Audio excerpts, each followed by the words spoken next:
Live. Welcome to the Buckeye Scoop postgame show. I have C. Grant, I have Phil, I have myself. We just watched an absolute brutalization of Michigan State, something that we basically all called and expected. Nothing surprising. Start off with you, C. C, your initial thoughts on the game. I think if there's one bugaboo right now for the team, it is the cornerback play. I know you played corner. It's a tough position. I think a lot of these guys are lacking confidence. They're getting dunked on. It's not really getting exposed because Michigan State, frankly, doesn't have the skill guys to really expose it. But what are your thoughts on the back end, which right now I guess people would call the weak link because I don't know, when everything's kind of operating at like an A-plus level, there's got to be some weak link. So I'd love your thoughts on the cornerback play versus Michigan State today. Well, I think just like you said, Kirk, it is very obvious that we need to get better on the back end. I think we're solid at the safety position. I think that we'll continue each and every week to get better at the cornerback position. One thing about playing out there on the island is you have to be disciplined and you have to have a short-term memory. You can't allow one bad play to turn into multiple bad plays. And it really takes a lot to become a cohesive unit. So although right now it looks like the black eye on our defense, I still have hope that in the coming weeks that we can tighten things up and get better. Yeah, I agree. I think it's a lot like playing tackle where you're kind of out on the edge, and if you mess up, everyone sees it. It's kind of the one of the reasons why corners make so much money is because they can't.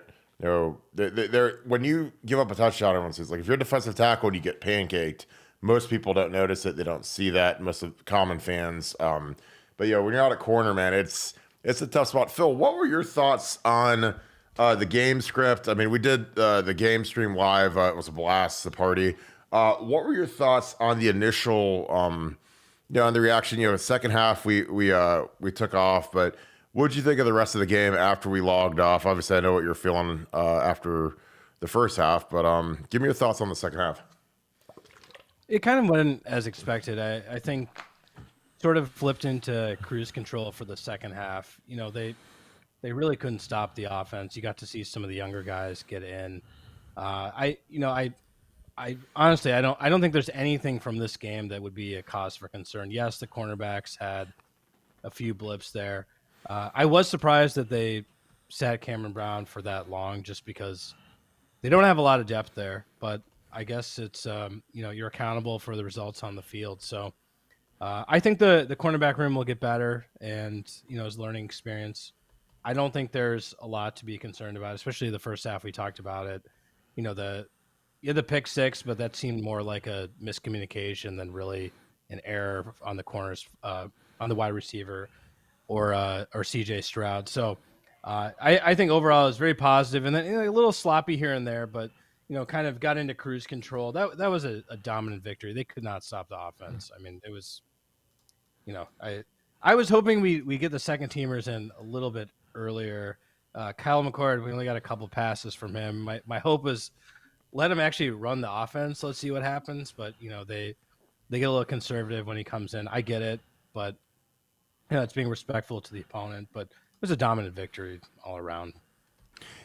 I think that we're to the point now where the biggest thing we're critical of is how early we pull the starters, which is kind of hilarious, and a little bit about the court. Yeah, it's a lot of people would love to have those questions, but I'm with you. I always think that we should pull the starters earlier because we score so many points, and I just think you have to develop depth. Some of these young guys are gonna have to play down the stretch. As C knows, you're only an injury away from being the guy. And we've been nicked up at receiver, running back. Basically knock on. I don't have any wood. Knock on wood. Every position but the O line and quarterback has had some issues with injuries, and I think that you got to keep getting these guys ready to go because we really have two games left that are big: Penn State and Michigan. That's it. Then we go to the Big Ten championship, which I'm sure we'll probably see Minnesota, and then you're on to the playoffs. But C, give me your thoughts on obviously the rush defense was outstanding. I mean, they were in the negatives for most of the game with the starters. But what do you think Ohio State needs to improve on? And it doesn't have to be defense, offensively, defensively. Like from your lens, what does Ohio State need to continue to improve on as we march towards the huge game at Penn State, which we have the bye week, then we have Iowa. What do they need to continue to improve on in your eyes? Defensively, I just think that we need to continue to work together. I think that we're off to a great start. From previous defenses, I think we're very strong, but we cannot get complacent, especially coming off this bye week. We just really need to gear up and continue to play fast, physical brand of football. Just to hit on those corners real quick. One thing that you do have to realize, and just like you were saying, Kirk, if you get pancake and you're up on the defensive line, a lot of people aren't going to, really see that because that's the first line of defense. I was always taught by coaches that, when you're there in the secondary, your mistakes are amplified because the band's going to play. One mistake, there's no line of defense behind you. As far as offensively, I was very impressed with our offense today. C.J. Stroud, in my eyes, is the leader for the Heisman. But again, we need to continue to get better each and every week. Looking forward to getting some guys back who are injured. I think will help us out a lot. But I was impressed with Xavier, who came in and stepped in as the backup running back today since mine was out. And I think that we showed our depth on that end. Phil, like you said, when a guy like Kyle McCord gets into the game, I understand that we're trying to be respectful, but, reps and running that offense in a way that a starter would want to run it is going to be That's big. what I want to see. Yeah. Down the line. I mean, to look away from getting hurt, the next guy's up, and you don't want to burn, when all the bullets are flying like that. So I just think that we just need to stay not be complacent, and continue to work on our craft. That was the first big road game for us too. Yeah, and I totally agree. Phil, who are you giving your helmet stickers to this week? Obviously, some standouts. Trayanum was outstanding, 19 carries, 118 yards, the touchdown. I mean, C.J. Stroud, another magnificent performance as he marches towards the Heisman Trophy. 21 for 26, 361, 6 touchdowns. That one bad pick, but that's going to happen sometimes. Just another exceptional outing. Mecca 5 for 143. Marvin 7 for 131, 3 touchdowns. Really just a yeoman's work by the entire team. But who gets your helmet stickers? Hand 3 of them out, and then I'll go to you. See the same question. Okay. Look, it seems like we're doing the same thing every week. I feel like you have to give CJ one of the stickers, right? 6 touchdowns, 361 yards. Give CJ a sticker. I think for the receivers, I actually wouldn't pick Igbokwe. I thought Marvin Harrison Jr. and CJ had a few amazing plays together. I mean, CJ dropped a few dimes right in there. So I would probably give one to Marvin Harrison Jr. On the defense, yeah, that's tough. I mean, it seems like Mike Hall was back to being incredibly disruptive. He was getting in there a lot. So I'd probably give it to Mike Hall, but it was nice to see some of the I was a little surprised. I thought that they were going to go right to Dallin Hayden, as the first running back in, and Xavier Johnson, who had been, playing more receiver. They actually went to him first. So that was a little surprising. It shows how much they trust him. I don't think he's your typical walk-on. Like that's probably a guy that everyone on the team sees as like a scholarship player, can do it all. So that was cool to see. So I don't know if I give him a sticker, but I was happy to see that he was getting some carries and making a difference in different ways than we might have expected. Usually it's like within special teams, right? Yeah, I agree. I thought, Mike Hall gets one of my helmet stickers. I thought the tackles did a great job. Again, DeJuan gave up his first sack of the year. I thought he could have been better on the play where he gave it up. And then the very next play, he sat and used his hands and absolutely killed a guy. Knocked him off his feet with a great jam. I thought, obviously, the line, when you get 614 yards and, average 5 yards a carry against Michigan State on the road, I think it's exceptional. But the story to me is the defensive line. We gave up 7 yards on the ground on 20 carries. So I mean, that's like, that's. And you know what? I totally underscored your point because I didn't point out any offensive linemen. We're saying like, we're used to it. Yeah, like the O-line, I just like went right over the O-line, went to like the skill positions, right? And those guys. The fact that we didn't notice them should tell you everything you need to know. So Probably should throw out some Buckeye stickers there as well. I love it. All right, same question. Give me your analysis, your 3 helmet stickers you're going to hand out to the Buckeyes after today's performance. Like Phil was saying, I'm definitely going to go with C.J. Stroud. He gets one. Marvin Harrison Jr. gets one. And then defensively, I'm going to give one to the front 7, just like you were saying, stopping the run, being dominant. I think that, we're moving in the right direction. Another guy that I think of who could have been or who could have got a helmet sticker is also Henderson. If I'm not mistaken, he had over 100 yards rushing before halftime. And so those would be my 3 right there, Kirk. I love that. It's just been a crazy year. We go from Mayan having a first-team All-American type of week last week to not having him available. I believe he got his knee scoped, which, again, you're in for Michigan State. You got to bye a week, get him ready for really Penn State. I mean, I think that the crazy thing about how soft the schedule is and how bad the Big Ten is, especially offensively, is like, do you play Jackson Smith and Jigba versus Iowa, or do you give him that extra full week to get ready for Penn State? I mean, personally, he's preseason #1 receiver in the country, him or Jordan Addison, and we don't miss him. I hate to say that, but it's like, right, you might be 7 points though.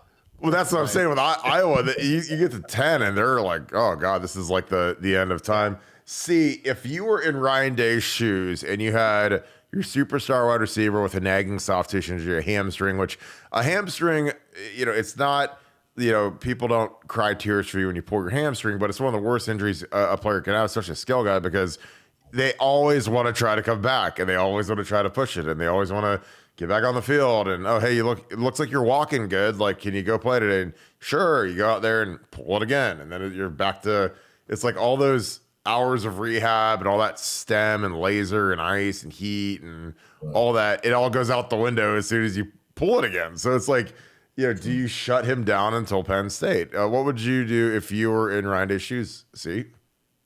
Just like you were saying with those hamstring injuries, as long as you're walking and jogging, they may fool you, mentally and be like, okay, I'm okay. But as soon as you go and burst, so I think it's a touchy situation. I think that he has to have great communication with his wide out, see how he feels. I'm kind of mixed on this because, after being out for so long, I think it would be good to get in the game, maybe for a certain percentage of the game, just to kind of see where you're at with it.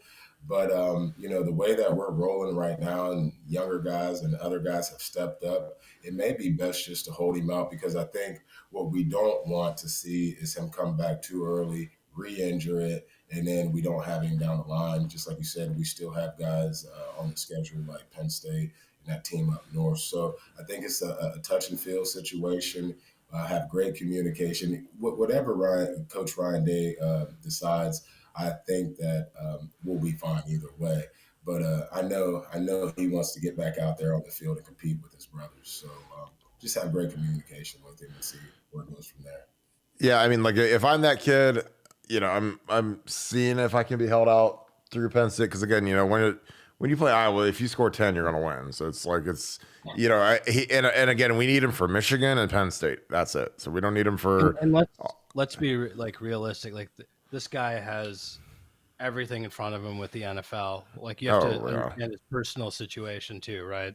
Yeah. Because it's easy for us to say like, I'd go out and play every game. But if I were him, I would probably be like, yeah, I'm good for a little bit. I'm going to get 100% healthy. Definitely save myself for that Michigan game. Yeah, absolutely. I just think that he's a special player, and it's a terrible injury. It's not debilitating like an Achilles or an ACL, but it's something where once it happens, it just keeps happening. So, you have to shut guys down. Sometimes, like with certain guys, you have to save them from themselves because they'll go out and play against Toledo, and then they'll re-pull it, and then or they might pull it worse. So it's going to be interesting to see how they manage him. I think that, getting mine fixed up is huge. This bye week is coming at a really important time because we are really dinged up, across the board. Our corners are just, it's weird that, we have to nitpick at things like the cornerback play. And let's face it, those guys, they see a lot more of an aerial assault from these Big Ten teams because we're always winning. So other teams are always throwing the ball. So it's like, it's kind of like when you draft a fantasy football quarterback, and I'm like, all right, I want the best quarterback that has the worst defense, so that they're always behind. They're always throwing. So it's like our guys are seeing 50 passes a game, where other teams might see 30. So there's more opportunities to screw up. And I don't know. I just think that some of these guys, you can see it in their demeanor and their body language. They don't have the confidence. See, as a player, I'm sure there was a game or a practice or a series of plays or a series of games where, confidence got shook. I know you're alpha dog, and I get it, but I've been there. I might not say it out loud, but I mean, what did you do if maybe you weren't performing to the level that you expected of yourself to try to get that? I mean, I hate the word swagger more than any word in the world, but it's like, get that swagger back, get that mentality perked back up to the level you're accustomed to. Well, I can speak for this, especially back in 2001 when I was out there on the island. We had a homecoming game against Wisconsin, and I gave up a 75-yard pass for a touchdown. And I mean, the media is on you, and everybody's on you, and so I kind of isolated myself there for a moment there.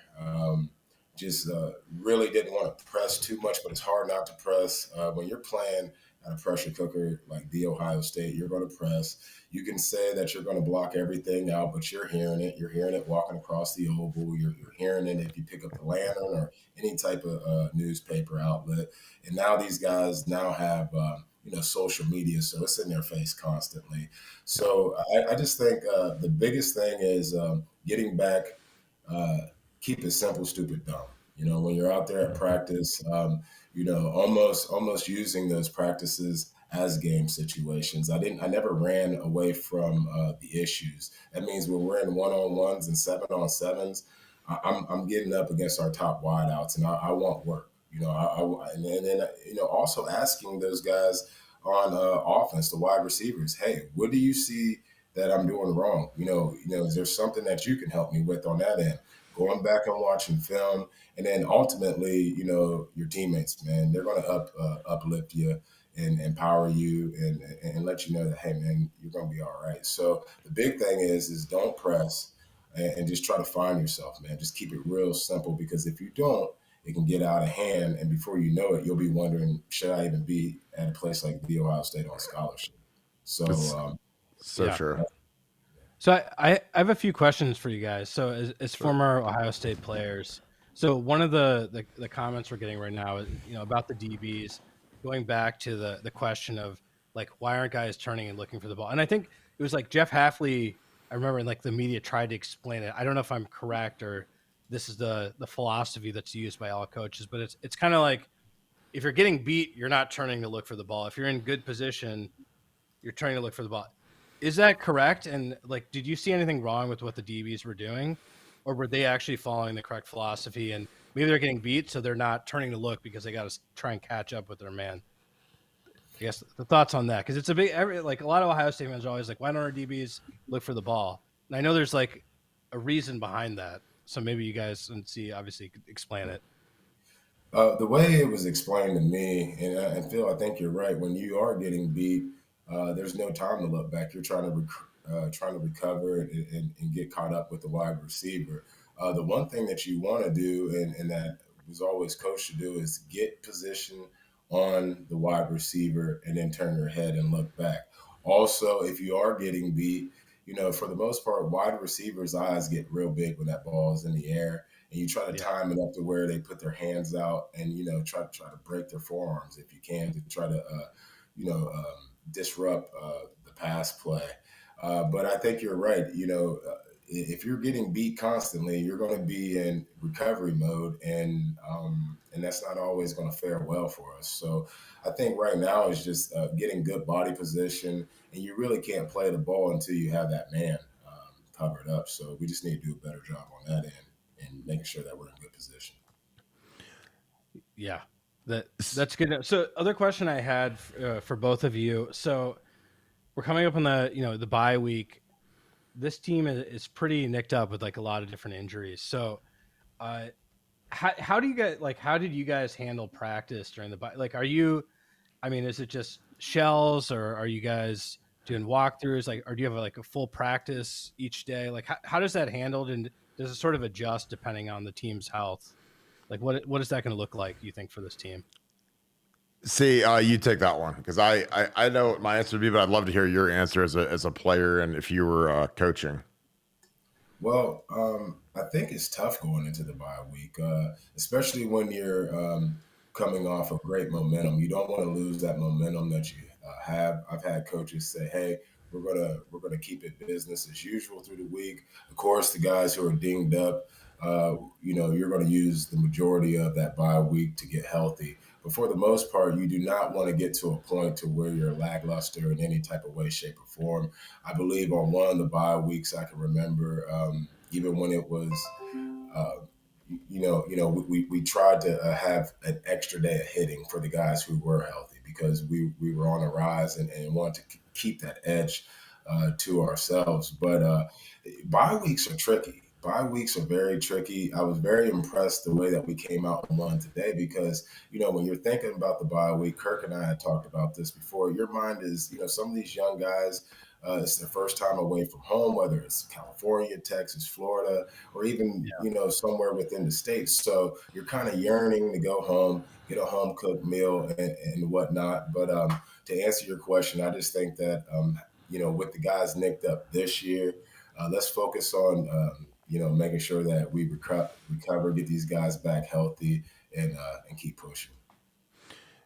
Yeah, I think that's a great question, Phil. And I think it completely depends upon how good's the team doing. Because I've been on teams when we caught a bye week when we were 3-3, and I was on a team, when we were undefeated, or we had the one loss to Texas in 05. So I think it totally depends on if the team's good. If the team's good, you could probably lay off the starters. I think that it's a good time to put the screws to the young guys that haven't played, because frankly, they need to scrimmage. And I think that that's always a smart thing to do is get them some good versus good reps. Scrimmage them at the end of each practice. Let the older guys go in.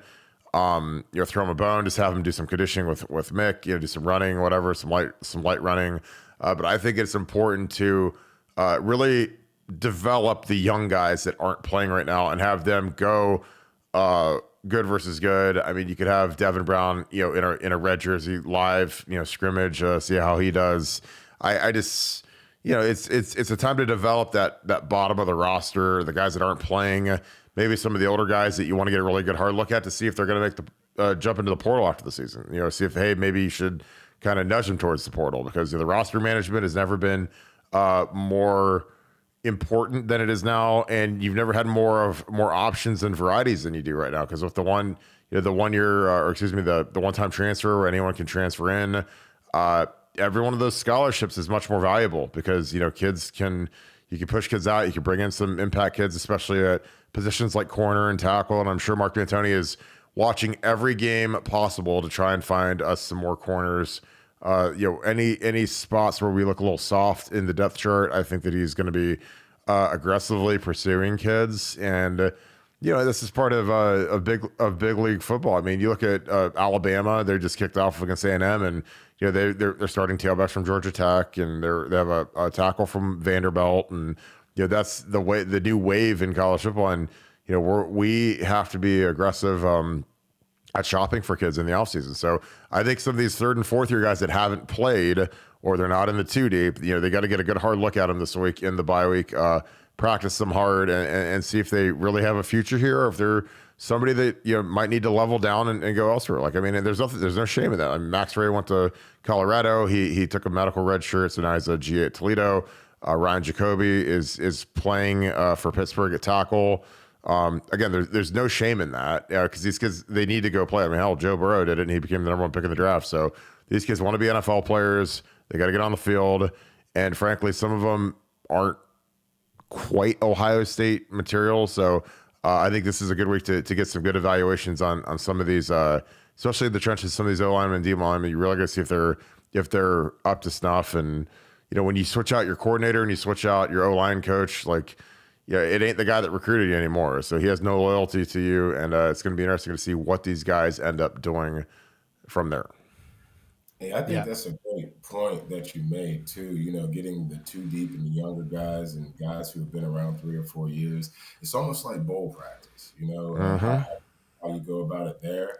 And the one thing that you did hit on again is that this has always been big business, but it is even bigger now with the portal out there and the pressure of making the playoffs. So this is a big week for everyone across the board, and just looking forward to seeing how we're going to handle it and how we're going to come off of the bye week.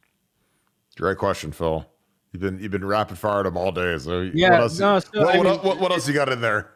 Yeah, well, also just kind of touching on what you got. It's like an interesting time because I feel like if you're like you're not really an Ohio State player, I can't imagine how hard. It's almost like a personal conflict for these players. It's like, do I want to be a special teams player and a contributor on a team that could win a national championship, or do I want to go to maybe a little bit of a lower level play, but not have that opportunity and probably not make the NFL? And I'm sure like a reason like a lot of you guys make it to Ohio State is because you're very confident in your abilities to be the best players. So they probably lean more towards like I'm going to go play somewhere else and I'll make it wherever. But it's an interesting conflict.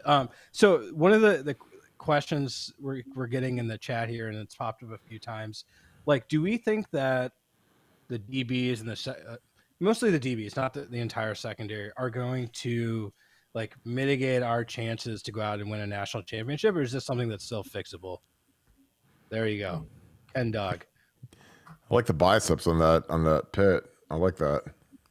Yeah. So, see, you take that one because you're a DB. I don't know anything about being a DB, so go ahead and take that.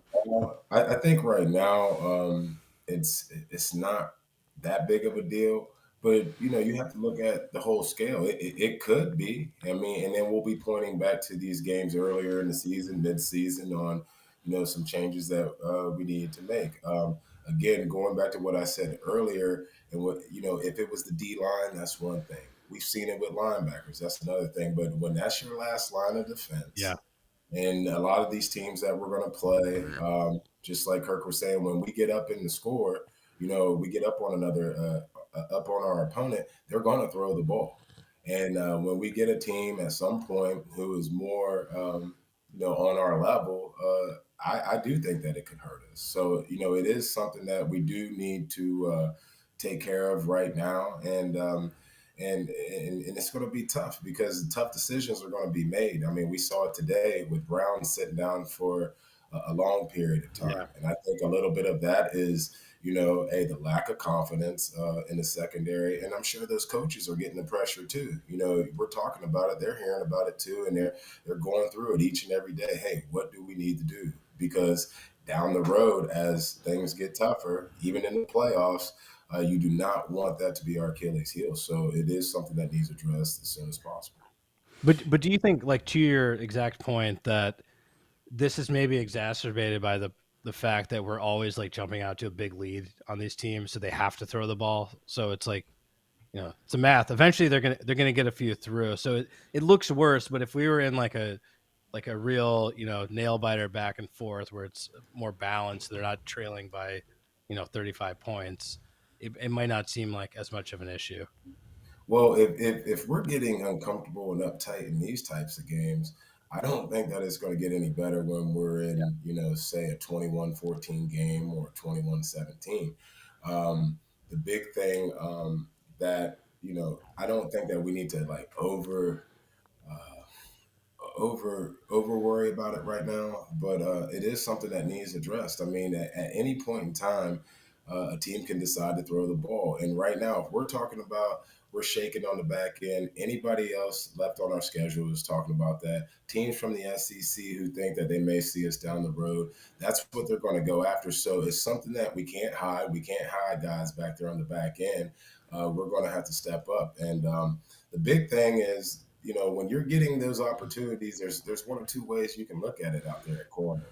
Oh, please don't throw my way.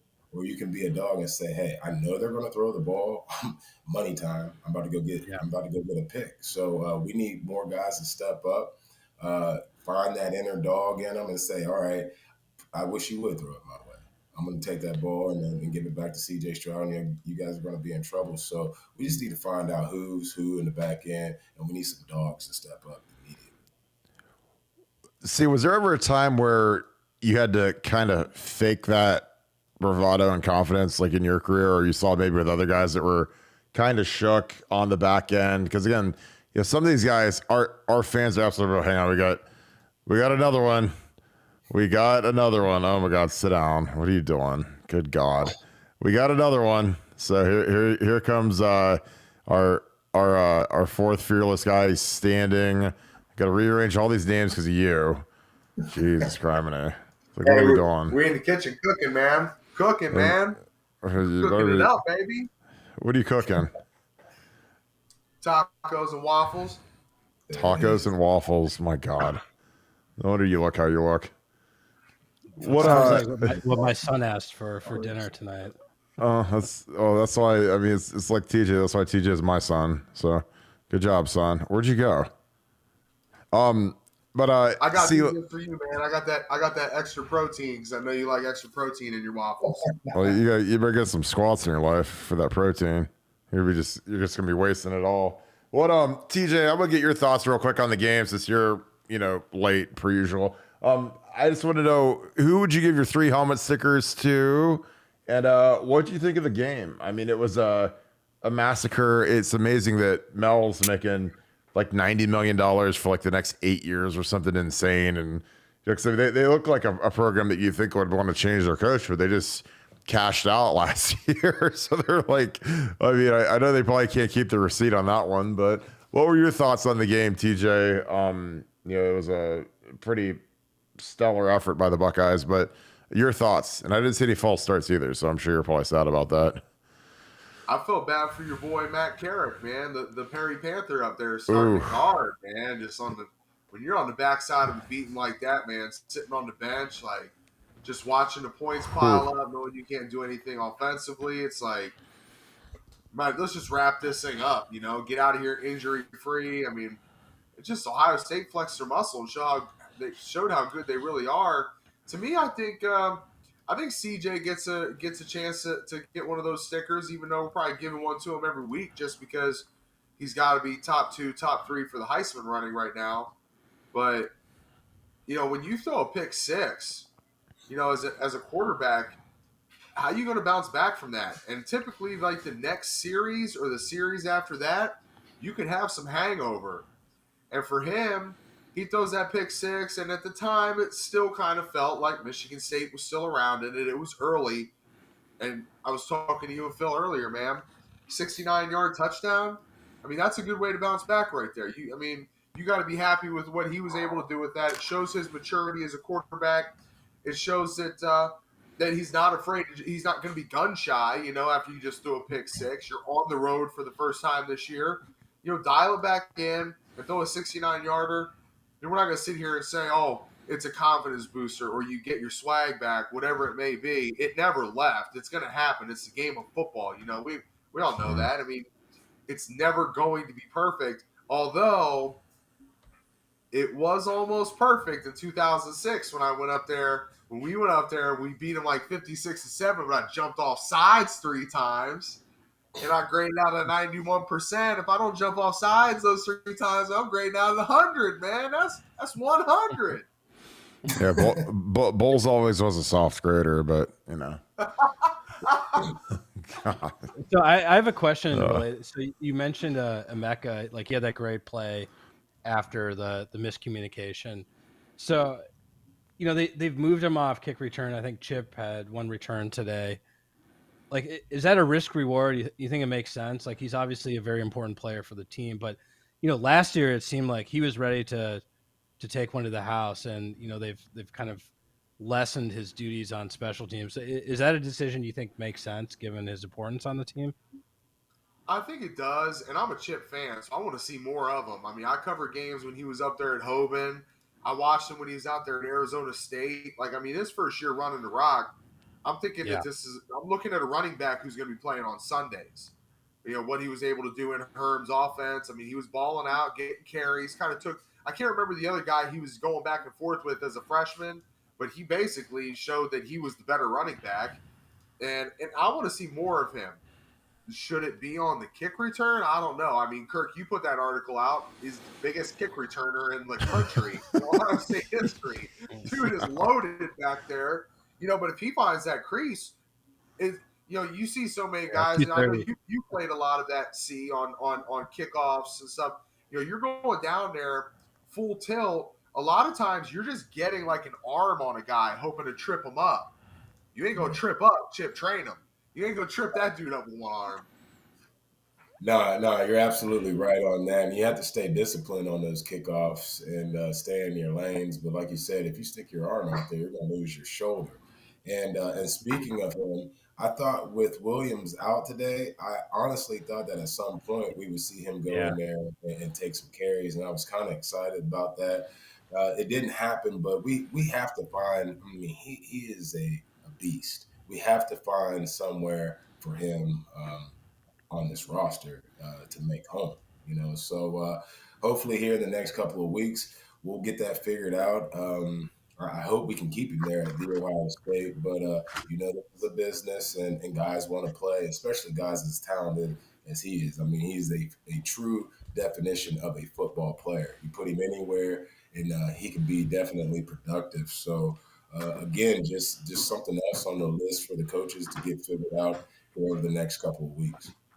I like him because he is like the definition of bet on yourself, right? Because like he was on the right track as a running back and NFL aspirations, and he really it's like I want to play at the top level and I want to play linebacker. Like that's a guy I cheer for. Like, that guy's really betting on himself.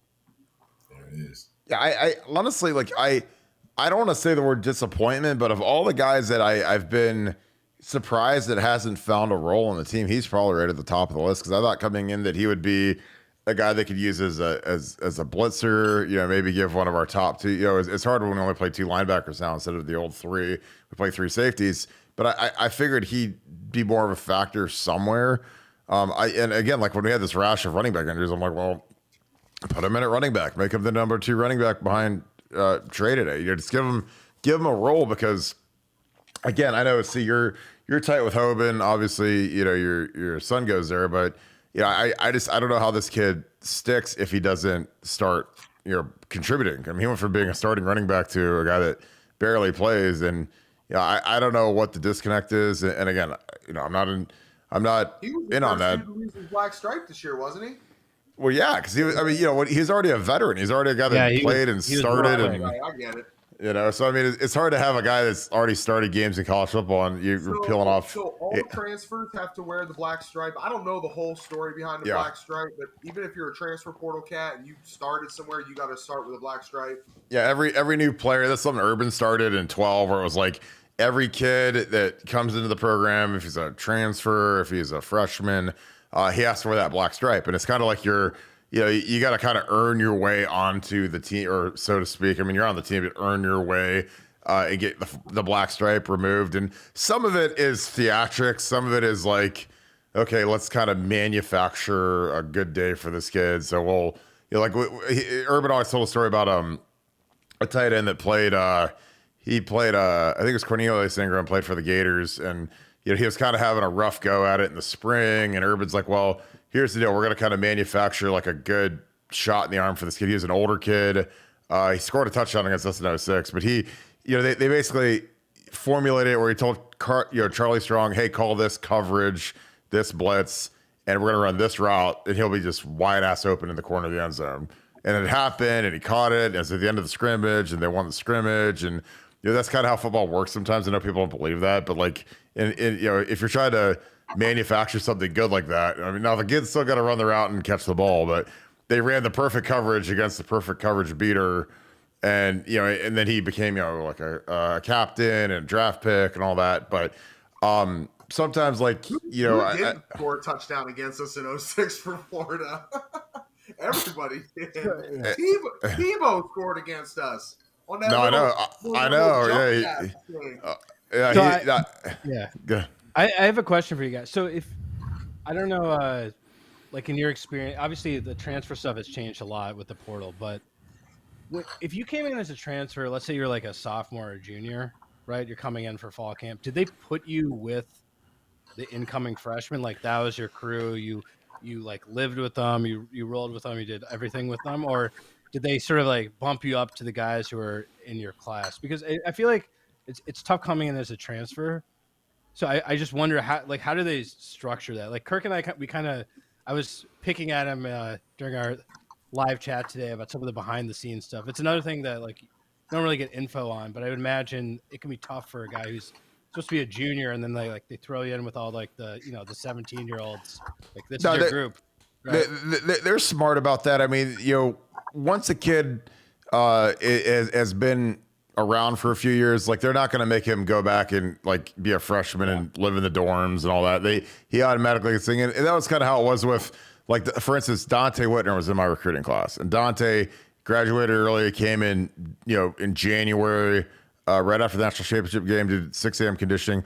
So he, despite being in the same class as me, had already been separated, and he was already out of the dorms because he lived in the dorms basically like a year early because he graduated early.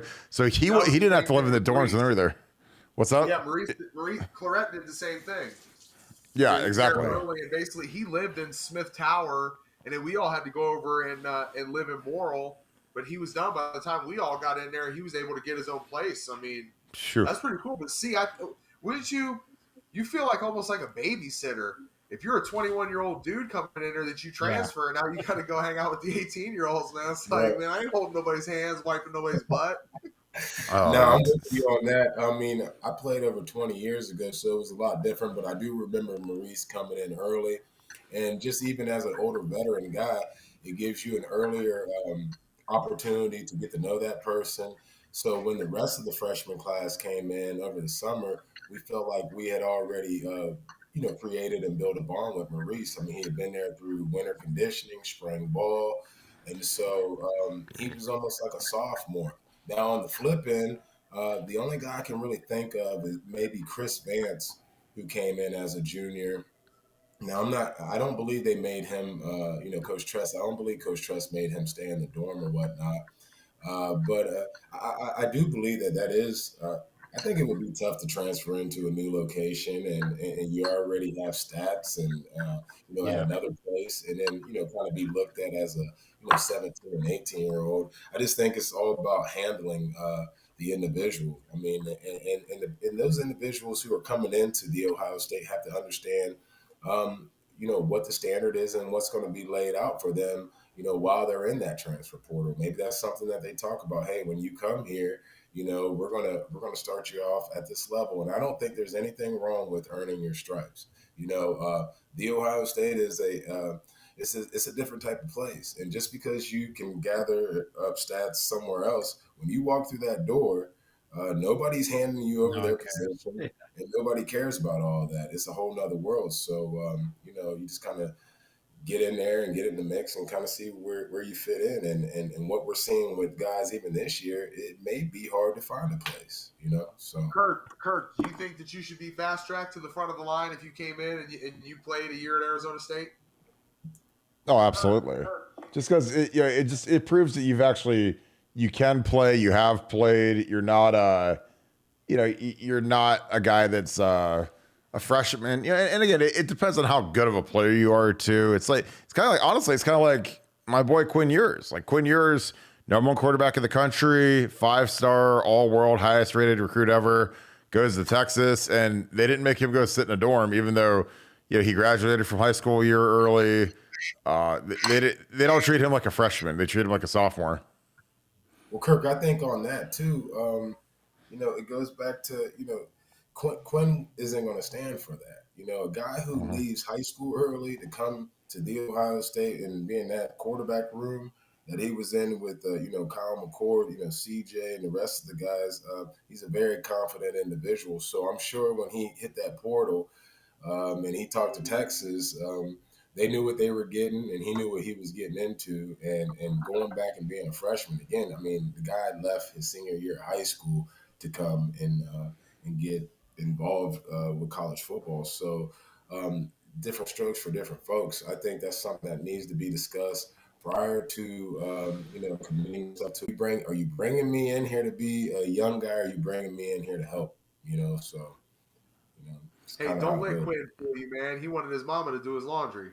That's Here, all it was. He couldn't do it in Quinn? Columbus. He My wanted mom did mama to drive up to Austin to do his laundry. He wanted some of that baked ziti from home. Fake CD. I mean, Austin's not exactly right down the street from Dallas, but I mean, I just think that the deal he got and Steve Sarkisian developed him is something that turned out well. I mean, he was shredding Bama. I think they beat Bama if he stays in that game, and they absolutely destroyed Oklahoma. So we're gonna go around the country a little bit. How stunned are you guys by the dramatic fall of Oklahoma, losing 49-0? A year ago with Lincoln Riley, they were competitive. They're really good. And how do you think that it will signify, or it will, impact coaching searches going forward? Because Brent Venables is thought to be one of the best defensive coordinators in the country. And, obviously they got shelled today by Steve Sarkisian. And I really think that there is it's not me being Captain Obvious, but you look at who's getting the big new coaching jobs. It's offensive gurus, which, it's Lincoln Riley, it's Ryan Day, Jim Harbaugh's an offensive guy. These guys are trying to strike it outside of Kirby Smart, who has the best, defensive players in the country on his roster. These guys are all these big hires are offensive guys. It's like that in the NFL too. I'm sorry with you, C. What are your thoughts on that? And how do you think that'll impact like defensive minded, defensive coordinators, as they continue to grow and become head coaches? Well, I do think that from being an offensive coordinator, from that standpoint, you're brought in to light that scoreboard up. Defensively, it's up to you to come up with schemes to stop the offense. I think in that Red River rivalry, Venables is not from. He doesn't know that game. And I think when you look at Lincoln Riley, a guy who was an Oklahoma guy, understood how big that game was for the guys from Texas and Oklahoma. You understand what it means to the fan base and everyone. So it may be a smoother transition versus bringing a guy out of the ACC, in his first, attempt at this. And when I tell you, man, they dropped the ball today. I mean, they got their behinds kicked bad, and I mean from start to finish. And so for D coordinators, and he's not the only guy. I mean, we've seen it at a lot of other schools too, to where their teams are not up to snuff. So I do think that this is a copycat type of business, and if we're taking a look at the way things are going as far as offensive coordinators really coming in and shining. Of course, until a defensive coordinator comes and takes over a program and dominates, you're going to have a lot of these top tier schools looking for the next Lincoln Riley or someone, in that form. TJ, what are your thoughts on that? You follow the coaching stuff. To me, it's just kind of sad that Lincoln Riley could just, I get that you're taking the money. You want the more attractive program. But damn, man, they had them flying high, and Lincoln just kind of bailed on all those guys, man. It's almost like he pulled the drain stop on the program where, they're just building up. They're stocking up. Every year they're putting themselves in contention to be in the college football playoffs. And he just, sets his sail out west. And it really just kind of left them high and dry. To me, I guess you can kind of expect or see how a program would fall off, and players are going to be like, okay. How many of his recruits, I follow it close enough on the recruiting trail to know whether did 6, 7, 8, 9 guys, did they flip and say, I'm going to roll and go with coach out to USC? How many of those guys did he say that he even wanted to come out there? Was he looking to do something completely different? I'm with you. I think Venables is a guy that you have to go after. I like his game. I like what he does. Defensively, yeah, it might not be sexy, but just look at our own backyard here, man. Look what Jim Knowles is doing, man. Jim Knowles is kind of changing the trajectory of this team. I've seen this type of offensive production out of Ohio State before, but I haven't seen a defense like this since 2002. Shout out my man C. Willie. But I think Jim Knowles brings a credibility, and he's got these guys defensively saying, "Hey, listen, we're going to go out there and we're going to attempt to cover down on Alabama better than we did before because it wasn't very good before." So does it transition well for a defensive guy to be a head coach? I don't really know that. I think C's spot on again. The way the game is now, it's sexy and it's attractive to put up a lot of points. Put your foot down on the gas. That's what Urban did. We played under Coach Tress, and I'm not sure what Coach Coop was like early in your career, C, but, Coach Tress was about winning with class. So when you got up over 30 points and they only had 7, you felt like you took your foot off the gas a little bit. You're just running power right, power left, milk the clock, get out the game, stay healthy, and move on to the next one. If I'm up by 30, I'm coming out 1st and 10, and I'm trying to throw a Hail Mary. I'm trying to go down the field on you and put up 36, because that's – when you in the game of football, we all know how wild it can get. You never take your foot off somebody's throat until there's triple zeros on the clock in the 4th quarter, or you will find a way to get beat and lose a game in the end. Yep. There's no coddling your opponent. Hey, TJ, and for everyone else on here, do you think that Coach Knowles could have left OSU, Oklahoma State last year and took on a head coaching job and still got those same results? I think going from D coordinator to D coordinator is one thing, but going from defensive coordinator to head coach is another thing. Look at one of our guys, Marcus Freeman. A guy who went, who left Cincinnati where he was dominant as a D coordinator. When he was at Notre Dame, did his thing as D coordinator, but it's a different pair of shoes to fill whenever you're taking that and becoming a head coach. And I do want to see how that's going to move. How that's going to go moving forward with a lot of these premier D coordinators who are going to be in position to take on head coaching roles. Can it transfer? Can it transition over into the head coaching department? We've seen it on the offensive end of things. But defensively, it's been a struggle for a lot of these guys who take on that role. And I don't know if it's because they're not calling the plays. Now, you look at a guy like Coach Ryan Day, who was an O coordinator, and now head coach and still calling his plays. I'm sure Lincoln Riley's doing a lot of the same thing. These guys don't, hand that sheet to someone else. They're the head coach and they're still the coordinators. I think, it's a lot different when you're a defensive guy and you're coming in as a head coach, learning that role, and now you're handing that play sheet to someone else to try to emulate you on how even you got that job. So, I think he's got the personality to do it. I'll deflect over to Phil and Kirk. I think Jim Knowles has that type of capture ability when he starts talking to the dudes on his team. They all listen, and that's what a head dude has to do. You might be right. Would it be the perfect time for him? Who knows? Go win a national championship or 2 for Ohio State and see if he doesn't pull some Dino type stuff and go make that run. Go pop into Cincinnati or go get your own head coaching gig up at Michigan State. You got to credit Dino for the reemergence of Michigan State. Without a doubt, it started with Mark D'Antonio. Yeah, Michigan State was dead in the water prior to him coming in and breathing life into that program. And even now with Coach Tucker being there, you're still going off of the standard that Coach Mark D'Antonio set for Michigan State. So, and he's feeling that too. Coach D'Antonio's records are sitting there in his face too. And this guy has $100 million now. So I think you're right, TJ. Coach Knowles, whenever he speaks, everyone listens. His defense is definitely listening to him and flying around. And that's the other thing, I really feel with his voice of reason will be in that secondary room before you know it. Yeah, at some point he's going to go in there and say, hey, guys, this we got to fix this. And so I'm looking forward to seeing how all this shakes out. Yeah, I think it's interesting. Go ahead. Man, you see that smoke rising? It's coming up. Your house on fire? We ain't good. I'm just trying to keep the smoke detector from going off because they will show up, man. Will they? I'm sure they will. What are you going to say, Phil, before we were rudely interrupted by Chef Boyardee?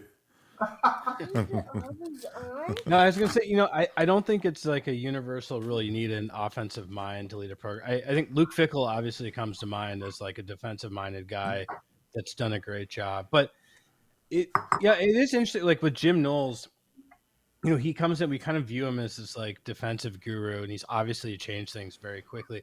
It is strange to me that it took him like this long to, and like he was saying, he's still a defensive coordinator. He still hasn't made it to like the top level of football as a head coach. But I don't know. I just think like for a head coach, there's kind of like two tracks. They're like you're like the genius of the offense or the defense, and you guys can correct me if I'm wrong because you obviously know him much more than I would as more of a fan. But the Urban Meyer philosophy, which is more like I'm the CEO, my job is to install culture and like the effort and everything with it and hire the right people rather than it's like my job to lead a certain part. So like you can be a defensive minded guy, but I think you have to have that culture and that leadership part of it. It seems like it's harder for the guys on the defensive side to get to the top. Luke Fickell is a great example, but he's still hanging there at Cincinnati, which has turned into a really good program. But it would be interesting to see more guys on the defensive side get those head coaching opportunities. But both in the NFL and in college, it seems like they're going to turn towards those offensive-minded coaches more quickly. I just think that the way the game is skewed now, it's almost impossible to play cornerback. It's almost impossible to not give up 250 yards in the air. I mean, unless you're playing someone who's just putrid like Michigan State. But you look in the NFL, you look at college football, the game's geared toward offense. Athletic directors feel a lot of pressure to fill the stadiums. People like seeing touchdowns. Everybody who's an Ohio State fan obviously loves Ryan Day's offense as opposed to Jim Tressel's offense. Jim, Coach Tressel won a national title, running 46 a lot and getting some timely plays from Mike Janglang Jenkins and some of those guys. But, the way we score it now, I mean, it just doesn't – the defense can really let their hair back because they know if they give up a score, we're probably going to put two more on the board, and it is what it is. So I think that the way the game is now, I think the Venables thing will be something that'll be real interesting to watch because he was deemed as like a kind of a not a savior hire, but Lincoln Riley left Oklahoma in the middle of the night, went to USC. I think that's an upgrade of a job, especially with Oklahoma going into the SEC and USC joining the Big Ten. I think that's an A-list team coming into the Big Ten. But if I'm an athletic director and I'm looking around at these head coaches and I'm seeing Brett Venables and he was one of the premier defensive guys. He was like a $2.5 million DC at Clemson. And all of a sudden he shows up and, man, they're dropping 49 on a defensive guru. I don't know. I mean, I'm looking for that next young offensive guy, which is why I consistently say that, Brian Hartline is going to be a very hot commodity soon. As soon as he starts calling plays, but he's a dynamic recruiter. He's an offensive wizard. His players love him. He's young. He's got the look. Because again, as dumb as it is, like the look matters. Like people want to have a certain look for their face of their franchise. Yeah, he's like. Why you over here stroking the Gleno Golden Eagles ego, man? He don't need to stroke anymore. Not all the Gleno guys look good because like there's like him and Brandon Long, and then there's on one side, and then there's you and like Nick Smith on the other side of the spectrum. So it's like, they passed it on when they got to you. But true story though. When we played Michigan State in 05, no, it was I can't remember when it was, but you were in there because I know you missed the 05 game. And when Brandon Long from Glen Oak came run into the game, Kirk's in the huddle and he's slapping on my thigh pad. Like, look, it's your boy 47 from Glen Oak. He's like, I'm about to whoop his ass. He's terrible. Troy hit him with the Ohio call so we could put the double team on Brandon Long, and we ran this cat out the back of the end zone. Oh God, it was bad, man. I mean, all those other Glen Oak guys other than you weren't really that good. I had high hopes for Nick and those guys and Ryan Palmer, and I don't think any of them ever produced anything outside of you. But that being said, wrap this thing up pretty quick here. Bama and A&M is scoreless. It looks like oh my God, Bama's quarterback has 3 yards passing, Jalen Monroe. So yeah, it's not quite what the Ohio State thing is. And this. The thing I'm going to end this with is this Ohio State's best chance to win a national championship under Ryan Day? Obviously, 19, the team was loaded, didn't get it done. But I mean, it's a combination of the skill, the defensive hire and prowess of Jim Knowles, and just how average everybody else is. Like I think Georgia's probably number one in the country right now. Bam, but I think they're beatable. I think Bam is beatable. I just don't see that supernova team right now, like that LSU team from 19, or a team where I'm like, or even Alabama in 20, where I'm like, oh my God, I don't know how we're going to compete with that. I don't see that, which is why I really want to get a good look at Bama and A&M tonight, because A&M I think is they're sliding, but they're as talented as anybody in the country, but they've got 2 losses because they're just not focused. But I'll start with UC. Is this Ohio? Is this Ryan Day's best chance to win a national title this year?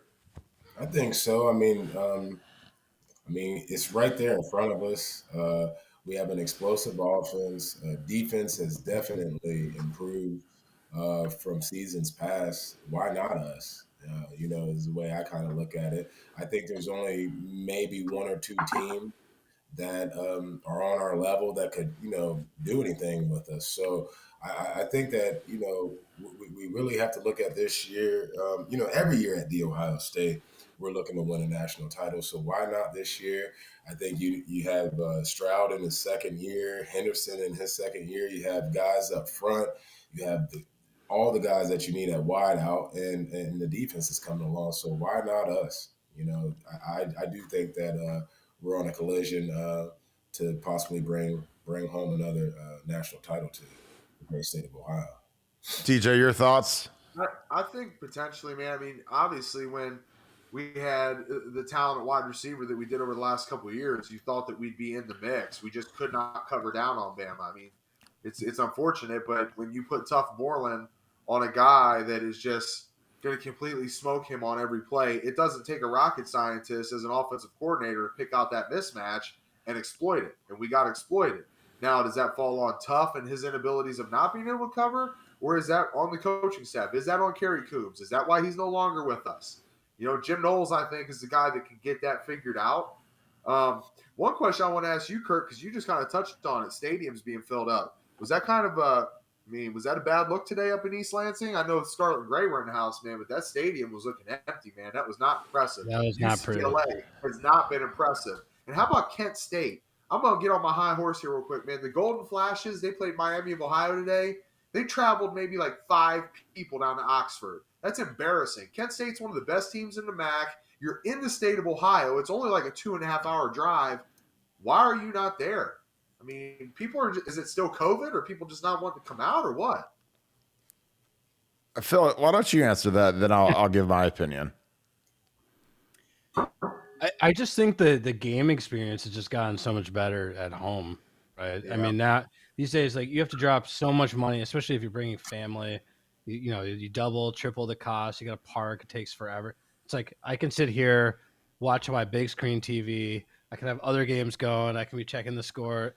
It's just an easier game experience now at home, and like I think that's what you see in the NFL. But I agree with you. I mean, I'm an outlier. For me personally, like, I like to be at the game because just like that sound of the band and everything.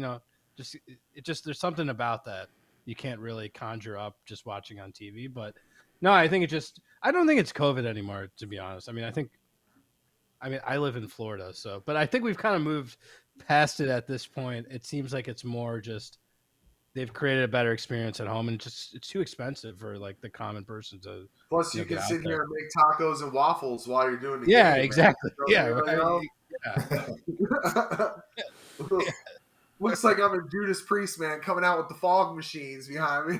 Oh my God. I mean, I actually live. I live like 2 miles from Miami Central and 2.5 miles from Miami Northwestern. So I was just telling my wife, I'm like, I need to go to one of these high school games the next few weeks. I'm like, what are you talking? I'm like, this is like the best high school football. I'm right by it, and there's something about like hearing the band, being right there. But yeah, I mean, I don't know. It seems like it's changed in the last few years. Where are you at in Florida, Phil? I'm down in Miami and Miami Shores. Bro, you got to go see our boy Bryce Bishop, man, coaching offensive line for Killian. Is he? BB. Yeah. They're gonna say go see Brandon Ennis, who's the best receiver in the country, and is at Heritage right now. There's a lot.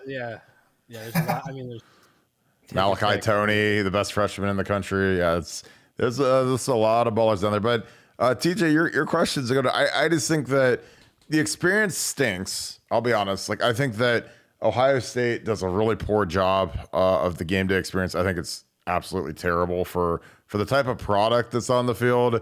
The game experience is like the exact opposite. It's awful. Like if you go to like a Columbus Blue Jackets game, where the team generally isn't as good, the food's better, the atmosphere is better. The Wi-Fi, obviously, the Wi-Fi is always going to be an issue at Ohio State 'cause there's so many people around the stadium. But I just think that, TVs are cheaper now. You get bigger TVs for dirt cheap. There's all these other Hisense, all these other brands. And, and again, like, it's just so expensive. Because, like, the thing is, like I tell people with Ohio State, when you get tickets, like, you usually, if you want good seats, you got to donate a bunch of money to get access to the seats. Then you got to pay for the seats. So it's like, you're dropping a fortune. And if you buy season tickets, there's like 3 good home games. Like this is probably the best home schedule that we've had in 20 years. This is maybe like the 05 year where we had Notre Dame, we got Iowa, we got, Wisconsin, we got Michigan. But then you flip that with next year, and next year the home schedule is just atrocious because you don't have the home Michigan game. You get Penn State, but I just think that it's expensive. I think it's convenient to be at home, especially the way that you can multicast, watch multiple games on like YouTube TV or on your iPad or whatever. Frankly, I enjoy being home for the games because I can be on Buckeye Scoop, I can be on our message board, I could be in the game threads, I could be podcasting with you guys. So I don't know. I don't know what the answer is. I know that cost is obviously a huge issue.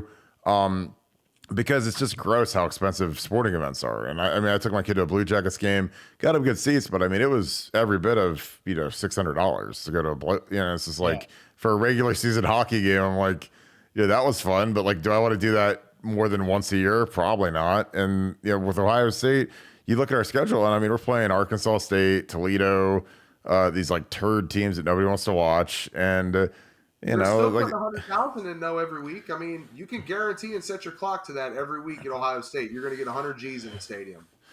I don't see that's the interesting. I don't know if we got that for Arkansas State because there was a lot of empty seats that game, but it's again, and we're the best, one of the best teams, if not the best team in the country. So imagine if you're Michigan State or Purdue or Indiana or some team that just isn't good. Like it's hard to get people. It is surprising though. Michigan State didn't have a packed stadium for Ohio State. Like that's kind of crazy. I'm watching that. Like, what is going on, Phil? Like, damn. There were a lot of Buckeye fans there, but I don't know. I think he'll be able to tell you. See, there was probably more people at the Hoban St. V game last night than there was at the Kent State Miami of Ohio game. Oh, I bet so. You're better definitely football. right on that. But I think you all have made great points. Phil, I'm like you. I want to hear the band. I like that whole atmosphere, of college football, and and that you can't get at home. But with social media, like Kirk was saying, you can get on the scoop. You can check your different channels on different teams. There's just so much more that you can do in the comfort of your own home. And there's also a fortune to pay for these games, like you guys were saying. I don't know if it's COVID. I don't know if it's gas prices or what. I don't know if it's fighting at some of these events that goes on in the crowd, but it has changed. I was very surprised with Michigan State. Usually, even when Ohio State rolls in, whether the home team is supporting their home team all year or not, when Ohio State rolls in and it's one of the best teams in the country, you're coming out to see that live and living color. So there is something going on, and those fans that fill up the shoe each and every time that we have a home game, they're hardcore fans. They're there. They're not there for the food. They're not there to be entertained other than on the field and to get a live look at the Buckeyes. So a lot of good stuff that we talked about here today. How many people come to the games just to watch Script Ohio and the greatest damn band in the land? That's real stuff. Hey, I committed. Universities, we're pimping other people's universities because they want to just come see our band, let alone the football team. I promise you, when I was a junior, I went to a home game.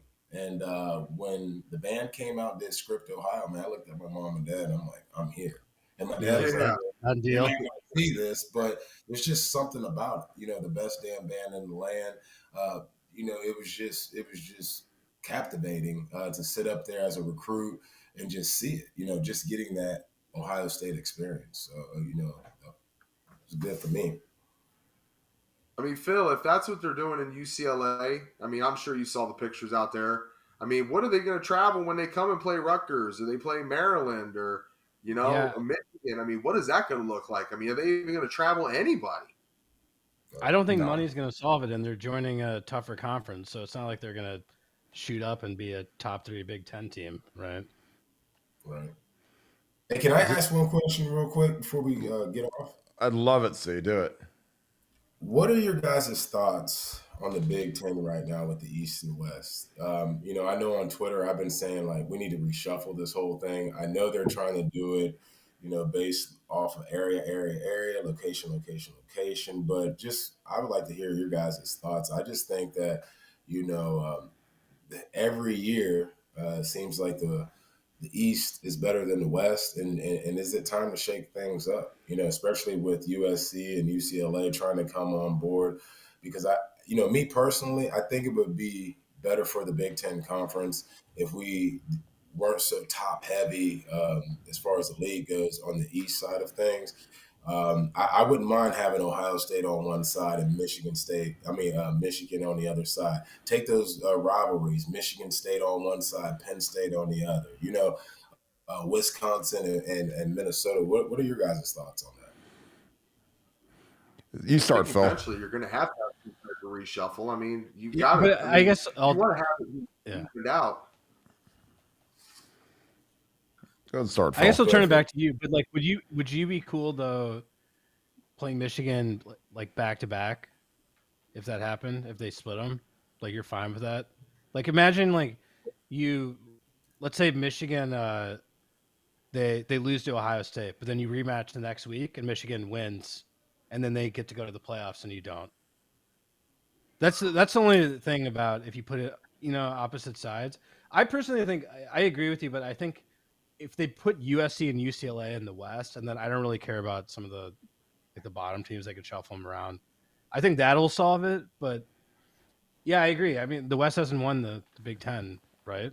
In how long? Ever? Yeah. So.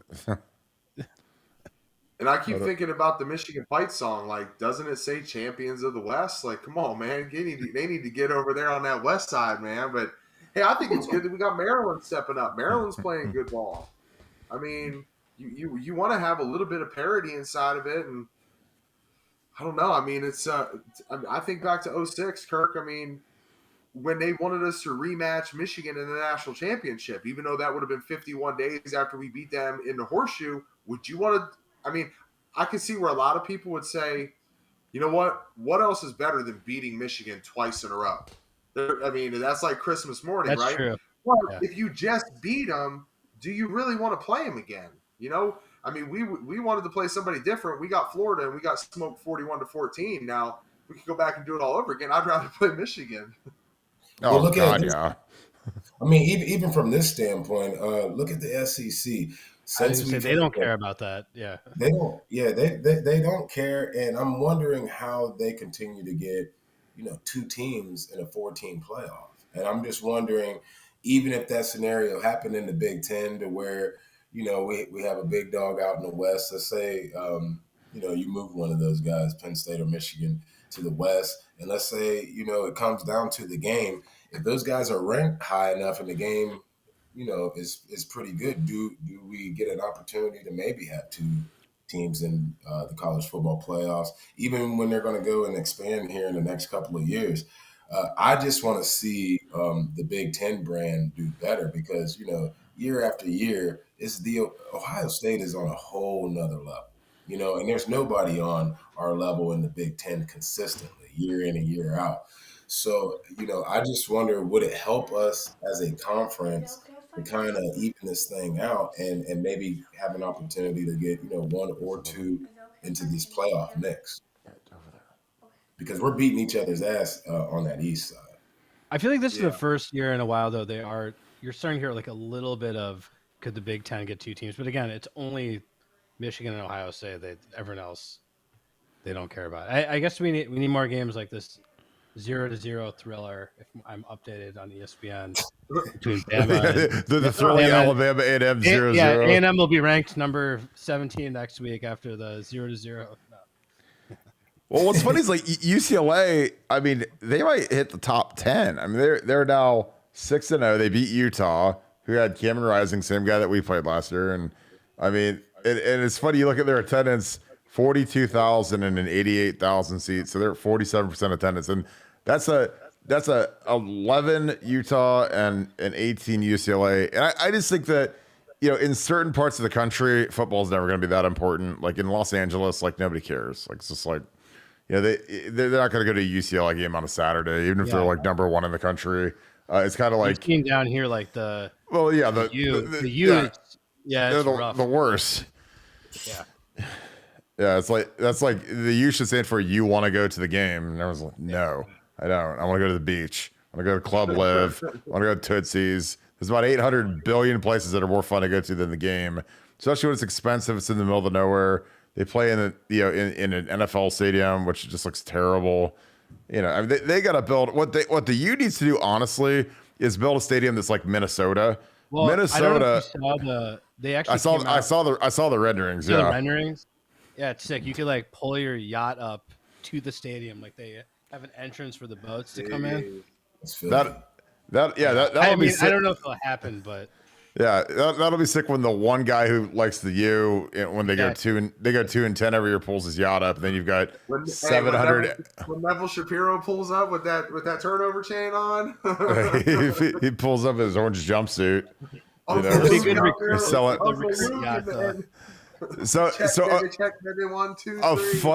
A funny story about Nevin Shapiro. I actually went to his house my rookie year in the NFL with Miami, and I was like, it was Aiken Odell's birthday, and Steve probably remembers Aiken Odell. He played at Purdue, and we all had invitations to go to this birthday party. I was like, okay, so like we all went out like as an O-line, went to dinner. Then we showed up to this party, and it was like, this was like the most like any given Sunday party I've ever seen. I've ever been to in my life. There's like girls that like have body paint of Aiken's like Purdue jersey, his Dolphins jersey. Like this is like these like, naked models walking around with body paint on. So that was cool. And then they had like this clear platform over the pool. And this guy had so much Miami Hurricane memorabilia that I was like, who is this? He had like a Sean Taylor helmet with the rainbow visor and like jerseys like framed everywhere. And I mean, this house, it was like Tony Montana's house basically. And I'm like, what the hell is this? Where are we right now? Like, so, I mean, it was cool, but it was weird. Cause then like in 2011, like, you know, the house of cards fell down and all of a sudden they're just like, yeah, this guy was selling like old groceries. Like he would like, it was actually kind of an amazing scheme that came up with. It was like, well, you know, in some countries, you know, they throw a week out when it's 6 weeks old or 4 weeks old, but here we do it after 1 week. So, you know, he like had like this thing where he would sell stuff that wasn't up to American standards, but for all the people that from different countries were like, oh yeah, we don't throw that out for 3 weeks instead of 2 weeks or whatever. So it's so good. We'll sell it for you half price. Like it was like, I was like, so that's how that guy made millions of dollars. He sold old groceries, but it worked. And then he started his Ponzi scheme. But I was like, I was at that guy's house and I was like, this is crazy. And then like when I saw, there was like a documentary on him and they showed inside of his house. I was like, no way that it was, cause I was like, it had to be that guy. Cause Miami's only got about 8 fans. And it's like, you know, when this guy's got all this memorabilia, there's all these former players. I was like, that has to be the guy. And I met him and he's like a little dweeb, you know, a little dweeb dork, you know, thinks he's sweet. And I'm like, you know, this guy's a douchebag, but you know, he's got a nice house, but I'll drink his stuff and eat his Nobu sushi because that shit was great and I didn't have to pay for it, which made it even greater. Miami only got 10 fans and Ed Reed gonna show up on your front lawn with like 25,000 deep, man, ready to take you out. Good. I would love to meet Ed Reed. I wanted the Browns to draft Ed Reed. They took William Green because they're morons. That's what Cleveland does. They're morons. Yeah. I wanted Ed Reed. I made a screen name. My screen name was "We Want Ed Reed." What's up? He got like stabbed by his wife, right? William Green. What's Boston College doing with it's 3-3. There you go, man. Resurrect the spirit of William Green. William Green. Halfley. There you go. There's another. Hey, he was defense coordinator for us, right? Who? Oh, Halfley? Yeah. Yeah. There you go. Is it like raining or something that it's only 3-3? Or I just think Clemson stinks. I mean, that's like the. Well, I think though, if they have a good game, I think they're going to jump Michigan if they blow them out. But if it's 3-3, definitely not happening. Do you think Michigan score looks a lot better than how that game actually played out? The Michigan looked terrible for most of it. Yeah, I'm a little biased, but TJ, is this your screen name on here? Are you in our chat right now? Because like, is this you? This guy's screen name is I Love Weed. No. Look at that. I got the Cowboys gear on. I like it. Just tell him to bring a little bit of syrup and some butter. And hey, you're cooking for him. Bring some Nutella and some diabetes shots. You'll be good. Yeah. Oh my god. But yeah, these night games, I love you point out the throw. I'm going to go through a quick little scoreboard. USC is actually losing to Washington State right now, so that's kind of interesting. So early in the game, it's still in the second quarter, 14-10. Clemson and Boston College 3-3, so just outright amazing game there. South Carolina, Kentucky 7-7 stinks. So I don't understand it. I'd love to get your thoughts on this. See, Notre Dame and BYU, two highly religious institutions, are playing in Vegas, which makes no sense. I think it's awesome.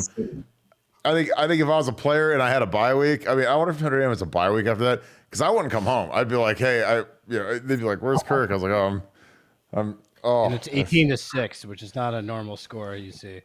Yeah, it's like a scoregami score. Bama has scored. It is 7-0. Let's see who got on the board for those guys.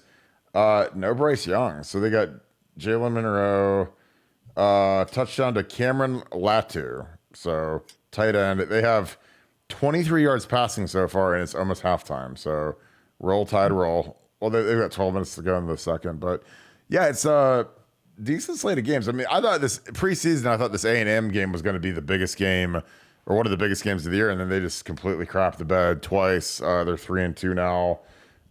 People want Jimbo. They want his head on a. They want his head on a stick at this point, just because they're projected to be a top 5-ish team, a playoff fringe team, and the App State loss was bad, and then they followed up with another loss, and so that's it'll be real interesting to see if any of these guys end up transferring out some of these young superstars they got. So, all right, we're gonna wrap this thing up. Final thoughts. I'm gonna start with UC. Undefeated team, top 3 in the nation, heading into the bye week. What is give me 2 good, 2 bad, and what does this team need to get better for before we see the Iowa Hawkeyes? Okay, I would say we definitely need to get better on the back end with our corners. We'll get that situated. And then, with the injuries, we need to get healthy. So we need to tighten up on the back end of our defense, and we need to get the guys who are dinged up and banged up. We need to get those guys healthy. 2 positives, hey, we're undefeated, and we need to just keep this thing going. I mean, we still have a lot of meat on the bone, moving forward with those 2 big games that we still have on the schedule. We can't lose focus and understand that our ultimate goal is to win the Big Ten and to win a national championship. So all that's intact. So let's just keep moving forward one game at a time. Phil, you next. Yeah, I'm going to have to agree with him for the 2 negatives. But yeah, injuries, got to get healthy. I would agree. Not the whole secondary, just the DBs. Good. It doesn't matter. It seems like we swap out receivers or running backs. Because the O-line is 1, the quarterback is 2, have been amazing. And then to answer your question from earlier, is this our best chance to win a national championship? I would say the 2019 team head-to-head, I would actually take them over this team. However, there's no LSU this year, so I think it is the best chance to win the national championship. Got you, what, Big Waffle? Shoot, I know what Ed Orgeron's doing if he's on a bye week. Starting up. Eddie O making some memories.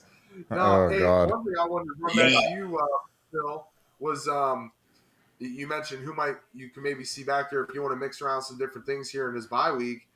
I mean, I think maybe I'll throw this one out here for C, since I think his boys up there at Hoban, they're on a collision course with the Massillon Tigers, man. I'm hoping in week 16, but I'd like to see Jaden Ballard back there returning some kicks, returning some punts, doing some more stuff. He's got wheels, he's got hands. If he's not necessarily going to fit into the fold as your top 5 wide receiver group when you go empty sets, then let him do something, man. See if this kid can make some plays. He's got the ability in him. He's gotten bigger. He's gotten faster. He's learning the system. So maybe kind of tweak with some things on the special team side of stuff here in this bye week. Don't do anything stupid. Don't fall asleep on the side of 315 after leaving the spot or something. Don't roll up into pure platinum with their platinum dollars. Whatever it may be. Oh God. Hey, chill. Flido. Lay low. Flido handing out those Monopoly dollars, the Monopoly money. The girl's like, I need to get paid. I got rent due. You can't be paying no Monopoly dollars. Oh God. I'm kind of with you guys. I think that, the biggest thing is develop the depth going forward. In the back of your head, you got to start figuring out the depth chart for next year. I'm sure the coaches don't really care about that, but some of these guys, you're going to have a lot of guys declare. You're going to have a really good squad potentially next year. And I think you got to get a really good hard eval on our 2 backup quarterbacks. I think Devin and Kyle McCord both need to get a lot of reps this week. And then the most important aspect of college football is, these guys got to hit the road.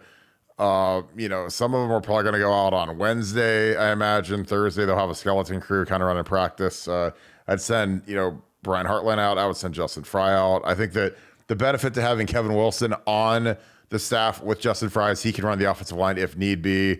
If Justin has to go out and see Samson Okunloa and some of these big time tackles that we're trying to bag, I would keep holding up a photo of this depth chart and say, look, our 2 tackles are going pro. We need a tackle. We need another tackle. So I think it's going to be fascinating to see where these guys end up headed for recruiting. And then these guys just need to kind of recharge and refresh and get their minds right for what's going to be a pretty big stretch run. Because I think our 2 biggest tests are at Happy Valley, which thank God is not at night. And then we got, Big Blue coming in November, which obviously we owe them in a major way. So, gentlemen, I appreciate you guys. Watch out for them Terrapins. They're terrible. Get out of here. Maryland. Are you kidding me? Jesus Christ. You try to up our viewers by lying to them. You can't. I mean, you're not going to add any more viewers by lying to them and say that Maryland's going to be good. We're going to beat the mess out of those guys. That's the thing. Is like, I mean, they show up for good, honest opinions. Like, say, oh, watch out for Maryland. It's like, we hang 70 on them. You're one play away, man, from your quarterback going down. So, like you said, hey, if you're playing a team that is showing that they can do something, you better make sure, like you said, run through them backup quarterbacks. Could be next man up, and if you ain't ready, I mean, listen. I never want to put that jinx on anybody, but we've all been around enough football long enough to know that you could be one injury away from your squad looking completely different. I don't care how many great receivers you got. If you can't get them the ball, you just have to always make sure that people stay healthy. This is a game of injuries, man. It happens every week. Every week. Guys got to be ready to step up. That's right. Yeah, Maryland lost to Purdue. Michigan was a 7-point game. Yeah, I mean, it could be decent. They haven't announced the time. Be interesting if that's a 3:30 game. It's in November, so they don't usually do night games. But that'll be an interesting one. Already, you're already getting nervous, man. Damn. I will never be nervous about Maryland. Like Ryan Day scores 70 points like he brushes his teeth against Maryland. I mean, he's doing onside kicks, and after Loxley narked on Chase Young and Chase got suspended for those games. I mean, he was onside kicking up like 60 and like just throwing it deep, and I mean he was in the words of Denzel in Training Day, he's taxing that ass. So that happens every time you see Maryland on the schedule. It's like, yeah, Ryan's he does not like those guys. I mean, really, it's Iowa, they stink, and then we got Penn State is they're 10th. It'll be there. It'll probably be imagine the big noon kickoff. So I think that's a big benefit to us. Northwestern this is the worst Northwestern team I've ever seen. Indiana held on to Michigan for a minute, and then they got smoked. And then you got Maryland, Michigan. So I mean. I think when you look at it being at Maryland, I don't love having that road game before Michigan, but I don't think it's going to matter. I still think we're going to be able to hopefully get our DBs tuned up because Baby Tua can throw the ball. But still, it's they're going to get smoked. It's just it's almost like the annual tradition when Ryan Day plays against Maryland. They're going to get the business. I mean, hell, they lost to Purdue today, for God's sake. So they're not that good. We beat Purdue by 700 points last year. That was crazy. So, all right, fellas, well, I'm going to wrap this. I appreciate you guys. Let's go watch this amazing Alabama A&M game that's like 7-0 because it just means more down there, but it apparently doesn't mean more points. It means more bullshit. So I'm going to wrap this, fellas. You guys have a great night. Thank you guys for tuning in. I'm going to jump on the message boards. See you guys soon. Thanks, guys. Go Bucks. See ya.